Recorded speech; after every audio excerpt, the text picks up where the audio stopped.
மதுரையின் இதயத்தில் திகழும் அது ஒரு கோவில் மட்டுமல்ல, 1000 ஆண்டுகள் பழமையான வரலாற்றின் உயிர் சாட்சியம்.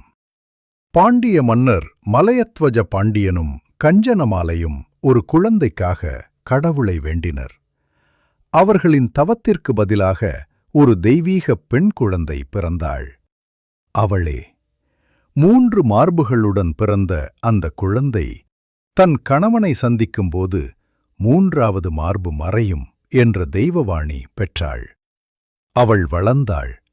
ஒரு அரசியாக மட்டுமில்லை, ஒரு வீராங்கனையாக.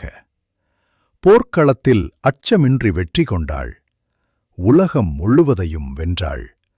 அந்த பயணம் அவளை கைலாசத்துக்கு கொண்டு சென்றது. அங்கு அவள் சந்தித்தார் வை. அந்த நொடியில் அவள் விதி நிறைவேறியது. முது 3வது மார்பு மறைந்தது.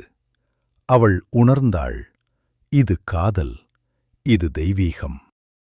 அவர்கள் திருமணம் மதுரையில் நடந்த மிகப்பெரிய தெய்வ விழா. அதை நடத்த வந்தார் இன்று வரை கொண்டாடப்படும் சித்திரை திருவிழாவின் ஆதாரம் அதுவே. இந்த கோவில் அந்த தெய்வக்காதலின் நினைவுச் சின்னம்.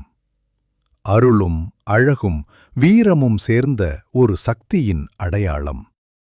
இன்றும் ஆயிரக்கணக்கான பக்தர்கள் அம்மன் அருளைப் பெற வருகிறார்கள்.